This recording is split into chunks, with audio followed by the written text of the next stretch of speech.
Salam Bapak Ibu Saudara Jemaat Gereja Baptis Indonesia yang saya kasihi. Hari ini saya akan berbicara mengenai puasa. Puasa akan kita dasarkan kepada ajaran Tuhan Yesus. Mari kita buka dalam Matius pasal 6 ayat 16 sampai 18. Dan apabila kamu berpuasa, janganlah muram mukamu seperti orang munafik. Mereka mengubah air mukanya supaya orang melihat bahwa mereka sedang berpuasa. Aku berkata kepadamu, sesungguhnya mereka sudah mendapat upahnya.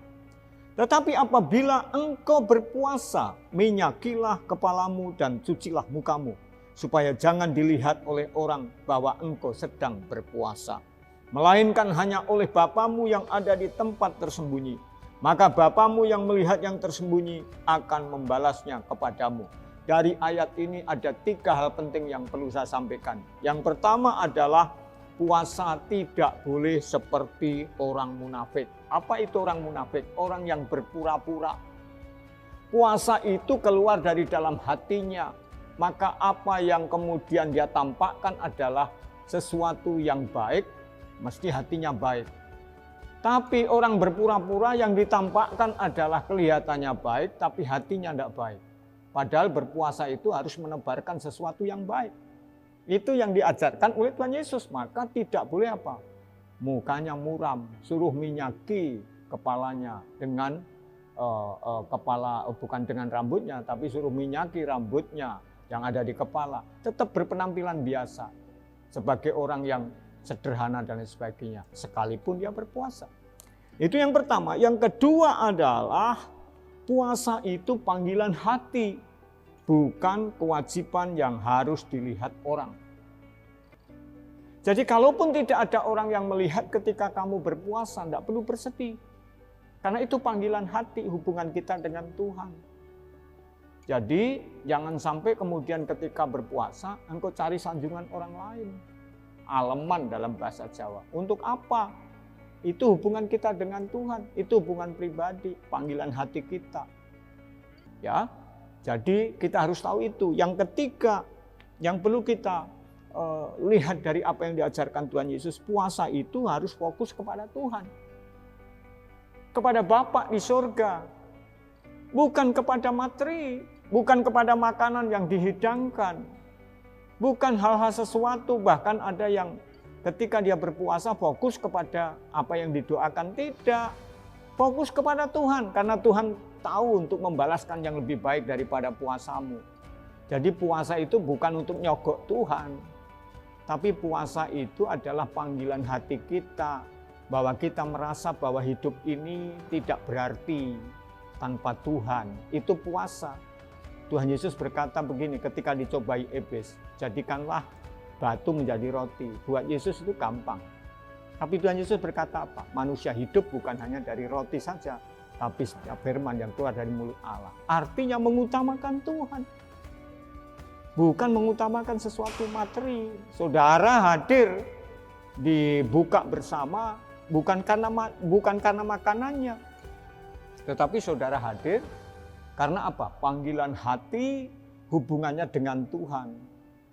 Begitu ya. Jadi jangan lupa, saudaraku, apa yang dikatakan oleh Tuhan Yesus ini kita lakukan dalam setiap kehidupan kita. Tuhan memberkati.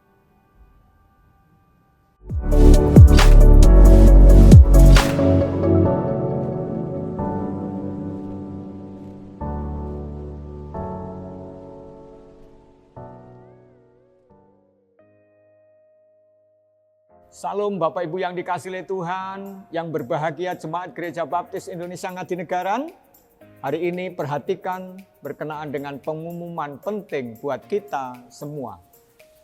Kita akan mengadakan doa puasa dalam rangka menyukuri karya agung Tuhan di kayu salib untuk menebus dosa Bapak Ibu dan saya. Kita akan mulai pada tanggal 19 Maret tahun 2025, hari Rabu. Catat mulai kapan puasanya?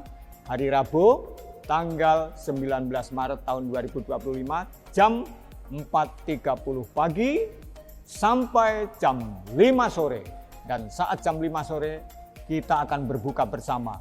di gereja ini. Setelah itu barulah kita doa bersama dalam jam doa kita. Selain berpuasa, kami juga mengajak Bapak, Ibu, dan Saudara jemaat semua untuk mengikuti doa pagi khusus setiap Sabtu mulai tanggal 22 Maret tahun 2025. Catat tanggalnya, setiap Sabtu pagi jam 6 pagi mulai tanggal 22 Maret tahun 2025 yang akan dilayani oleh tim bidang organisasi dan sekolah minggu. Catat, jangan lupa.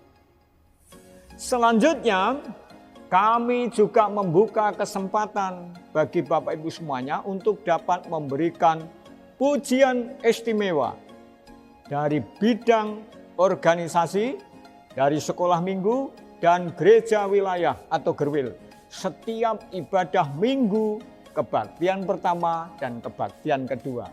Jangan lupa pujian istimewa untuk kemuliaan Tuhan. Jika ada pertanyaan, dapat menghubungi admin gereja yang tertera di bawah ini. Sekali lagi, jika ada pertanyaan, hubungi admin gereja. Ada tertera di bawah ini. Mari kita dukung acara ini dengan penuh sukacita dalam menyukuri karya agung Tuhan Yesus untuk keselamatan Bapak, Ibu, dan Saudara semua, tentunya juga dengan saya. Pengorbanan Tuhan Yesus harus kita syukuri. Tuhan memberkati kita semua.